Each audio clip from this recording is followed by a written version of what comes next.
본박사 지구촌 TV 시청자 여러분 안녕하십니까? 오늘은 아주 특별한 귀한 손님을 모셨습니다. 현재 통일안보전략연구소의 연구원으로 일하시는 신종태 군사학 박사님입니다. 신 박사님은 육군대학과 조선대학교에서 전쟁사를 오래 강의하셨고, 그리고 전 세계 전쟁 유적지를 많이 답사하셨습니다. 그래서 국방일보에 세계의 전사적지를 찾아서란 제목으로 오랜 기간 동안 연재를 하셨습니다. 그리고 세계의 전쟁 유적지에 대한 책도 여러 권 저술을 하셨습니다. 안녕하십니까, 신종태 박사입니다. 금 박사님 오늘 뵙게 돼서 반갑습니다. 네. 이렇게 박사님 바쁘신데도 일부러 오셔서 감사합니다. 아이, 별 말씀을요. 박사님이 전 세계에 전쟁 유적지를 많이 답사하셨는데, 오늘 이제 지중해 서쪽 끝에 있는 지브롤터 요새에 대해서 좀 얘기를 듣고 싶어서 부탁을 했습니다. 예. 아유, 금 박사님도 원래 그 분야의 전문가이시고 또 그쪽 답사한질로 제가 알고 있습니다. 예. 근데 저는 답사했어도 나중에 얘기를 들어보니까 신 박사님 답사한 거에 한 절반도 못한 것 같아요. 그러니까 이 직업군인으로 오래 근무하시고 그러니까 또 보는 눈이 다른 것 같습니다. 예. 저는 지브롤터 처음 갔을 때 그 출입국 사무소를 들어가서 교통수단을 이용하다 보니까 물가가 스페인보다 엄청나게 비싸서 그 한번 좀 놀랐습니다. 예, 그렇죠. 예.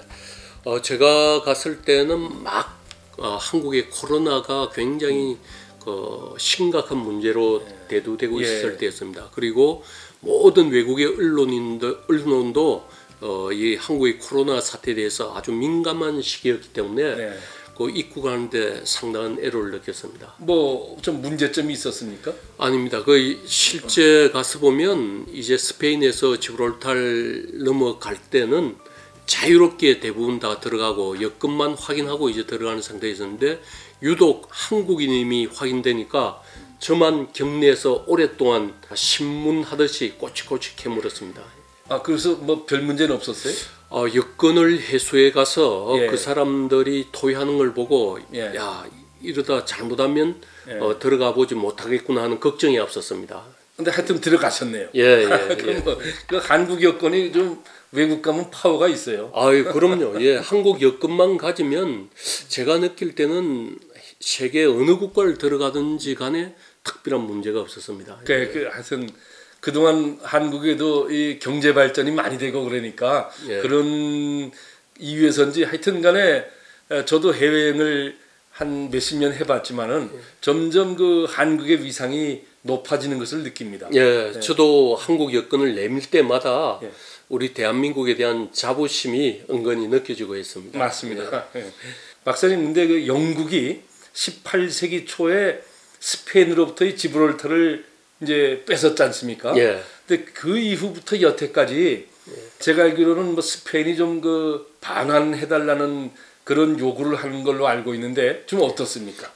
그렇죠. 역시 스페인 입장에서는 자기들 남쪽 끝에 있고 전략적 요충지인 지브랄타를 반환받으려고 노력을 많이 하고 있습니다. 영국이 1704년 지브랄타를 점령하고 그 이후에 합법적으로 한 10여 년 후에 이제 영국령으로 속하게 되죠.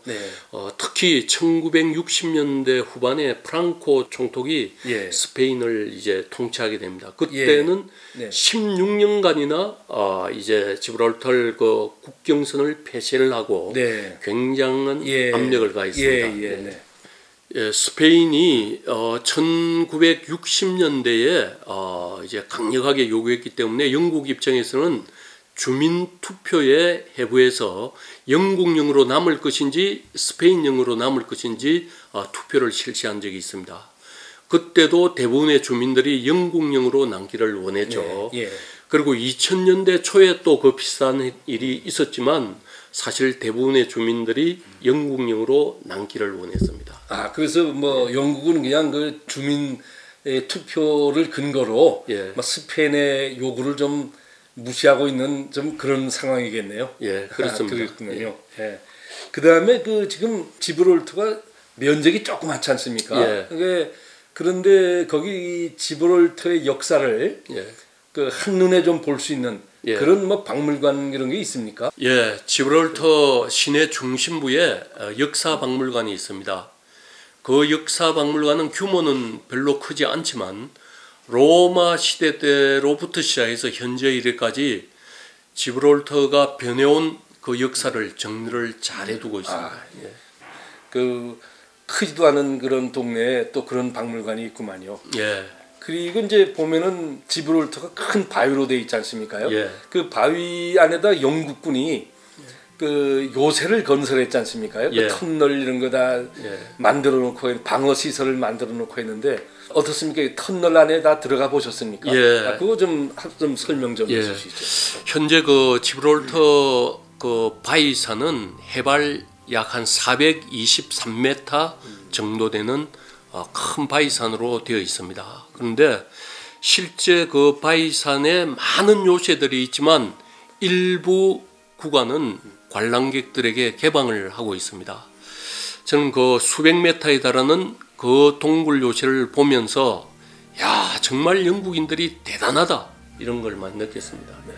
영국의 크기가 우리 한반도 크기랑 비슷한데 예. 그 세계 곳곳에 그렇게 식민지를 갖고 있고 군사 요새를 설치하고 또 지중해만 해도 그 길이가 4,000km가 넘지 않습니까? 그런데 동쪽에 이집트의 알렉산드리아, 또 이스라엘의 하이파, 그다음에 지중해 중부의 그 몰타섬, 그리고 이 지중해 마지막 서쪽 끝에 있는 지브롤터까지 크지도 않은 나라가 이렇게 지중해 전역을 완전히 그 장악하고 있었던 걸 보면은 참 대단하다는 그런 생각이 듭니다. 저도 그걸 굉장히 많이 느꼈습니다.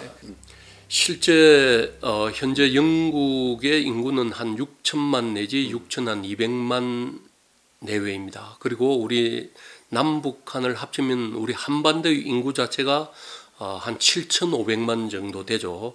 그리고 또 해외 동포 한 700만 합치면 8,200만 정도의 그 인구를 가진 나라가 바로 우리 한민족입니다. 그런데 영국 같은 경우는 우리보다 적은 인구를 가지고 있으면서 잘 아시다시피 한 200~300년 전에 이 지구상의 4분의 1을 영국 사람들이 점령했습니다. 그러나 안타깝게도 우리 한민족은 한 100여 년 전에 일본에게 나라를 뺏겨서 36년간의 식민 통치를 경험하게 됩니다. 그래서 이 근본적인 차이는 여러 가지가 있겠지만 그중 하나가 저는 상무정신이라고 생각합니다. 실제 우리 한국인들이 영국을 이렇게 많이 방문하게 되는데 영국을 방문했을 때 작은 소도시 어느 곳에 가든지 간에 박물관이 있다고 그러면 반드시 군사에 관련되는 전시실들이 다 있습니다. 그런 어떤 생활과 자기들 역사에 대한 어떤 자부심 이런 것이 어우러져서 하나의 그 영국인 상무 정신으로 발전되어 가지 않느냐 이런 생각을 많이 했습니다. 또한 답사를 마치고 너무 배가 고파서 지브롤터 그 광장에 있는 대형 식당에 들어갔습니다. 굉장히 큰 식당이었는데 제가 식사 메뉴를 주문하고 벽에 보니까 영국군 정복을 입은 군인 사진과 함께 제가 봐서는 그것이 우수 음식점 인증서처럼 보였습니다. 왜냐하면 지브롤터에 많은 또 영국군이 주둔하고 있기 때문에 그 군 부대에서 인정한 그런 음식점으로 인식을 했죠. 식사를 다 하고 나오면서 우연히 그 사장을 만나서 왜 이런 그 영국군 군인 사진과 이런 인증서가 붙어 있냐고 그러니까 바로 자기 아들 사진이라고 그랬습니다. 그래서 자기 아들이 런던에서 명문대학을 졸업하고 이번에 샌더허스트 그러니까 영국군 장교학교에 입교한 그 기념으로 사진을 붙여뒀다고 그랬습니다. 그래서 영국 같은 경우는 대학을 졸업하고 대부분 이제 영국 육사에 가서 한 1년 정도 교육을 받고 이제 그 장교로 인간되는 그런 체제를 갖추고 있습니다. 그래서 그 사장이 외아들인데 굉장히 지브롤터에서 영국 육사에 지나간 데 대해서 굉장히 자랑스럽게 저에게 이야기한 것을 들었습니다. 참고적으로 영국은 장교의 정원을 갖다가 다 채우지 못하더라도 1년 정도의 검정 기간을 거쳐서 장교 학교에 인원을 선발하여 입교시키고 있습니다. 그래서 영국 같은 경우는 숱한 전쟁을 겪으면서 우수한 지휘관 한 명이 수천 수만 명의 부하 장병들의 생명을 좌우한다는 이런 역사적 교훈을 잘 깨닫고 있는 그런 국가인 것처럼 저는 느껴졌습니다. 영국의 학생들 그리고 또 대학을 졸업한 일반 또 이런 시민들도 자기들의 어떤 역사적인 승리를 거둔 1차 세계대전, 2차 세계대전 그리고 심지어 한국전쟁에 참전한 어떤 역사에 대해서도 많은 상식을 가지고 있습니다. 그래서 제가 봐서는 전쟁의 역사에 대해서 그 사람들은 체계적으로 국가 차원에서 교육을 시켜왔고 그런 것이 내면에 녹아있는 듯한 이런 어떤 느낌을 많이 받았습니다. 이에 비해서 우리 한국인들 같은 경우는 심지어 대학을 졸업한 사람들도 우리 한국 전쟁의 역사라든지 그리고 그 이전에 있었던 우리 선조들의 항전의 전쟁 역사에 대해서 알고 있는 그런 지식이 조금 미흡하다고 저는 많이 느끼고 있습니다. 이런 면에 있어서 한국과 영국의 어떤 그런 차이가 있지 않나 이렇게 생각을 합니다. 네, 저도 동감합니다. 예. 네. 그 박사님 아주 잘 말씀해 주셨네요. 가서 갖고 이 지브롤터를 돌아다니시면서 현지인들 좀 많이 만나셨지 않습니까? 예. 그 중에 어떻습니까? 그럼 그 사람들 중에 영국 시민으로서의 자부심이라든가 아니면 지브롤터 시민으로서의 자부심이라든가 이런 거를 갖고 있는 사람들 좀 만나보셨습니까? 예. 제가 이제 그 올라갔을 때 동굴 요새에 대해서 안내하는 그 안내인이 있습니다. 네. 예. 그분이 영국인이었는데 그야말로 자기 선조들에 대한 자부심을 예. 대단히 많이 피력했습니다. 예. 단적인 예로 그 지브롤터 요새에 올라가는데 그 아마 경사각이 바이산 경사각이 제가 봐서는 한 60도 내지 한 70도 정도 극경사입니다. 예. 그 극경사 지역에 수많은 대포를 끌어올리기 위해서 네. 이제 쇠고리를 갖다 군데군데 박아서 로프를 연결해서 예. 다 끌어올렸습니다. 도르래식으로 네.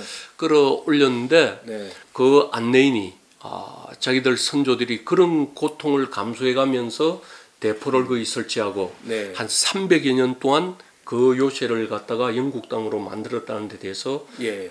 굉장히 많이 강조도 했고 제가 또 객관적으로 보더라도 예. 대단한 민족이다 하는 걸 느꼈습니다. 우리 신 박사님은 직업 군인으로서 이 비무장지대 근무서부터 많은 경험을 하셨지 않습니까? 예. 근데 어떻습니까? 그 군사적인 입장에서 봤을 때 예. 지브롤터 요새를 어느 누가 쉽게 공격해서 뺏을 수 있겠습니까? 제가 봐서는 300여 년 전의 전쟁 양상과 그리고 또 1900년대 전쟁 양상이 많이 달랐겠지만 현실적으로 그 요새를 점령하기 위해서는 공격하는 입장에서는 수많은 군대와 네. 엄청난 장비를 동원해야만이 네. 점령할 수 있겠다는 생각이 들었습니다. 그렇구만요. 저도 좀 그런 좀 생각을 했었습니다. 야, 저 만약에 누가 제가 공격하는 입장이라면은 공격하는 입장이 엄청나게 희생을 치르겠다 하는 막 그런 생각을 좀 했습니다. 네. 혹시 그 다음에 다른 분들이 지브롤타를 이렇게 방문할 때도 네. 시간이 없어서 그 요새까지 올라가지 못한다 하더라도 예. 시내를 이렇게 쭉 관광하시면서 바위산을 유심히 쳐다보면 흡사 벌집처럼 예. 이렇게 많은 동굴포대의 입구를 갖다가 볼 수가 있습니다. 예. 네. 그리고 좀 더 시간적 여유가 있다 그러면 그 지브랄터 반도의 끝부분에 가면 예. 과거에 영국군들이 사용했던 막사라든지 예. 기타 해안을 방어하기 위한 그 군사 시설이 많이 남아있다고 네. 들었습니다. 야, 그렇구만요. 하여튼 세밀하게 잘 보셨네요. 그리고 그 지브롤터 해협을 건너면은 이제 막바로 또 모로코 땅이지 않습니까? 그렇습니다. 그 모로코에는 또 그 영국은 스페인 쪽에 요새를 가지고 있고 예.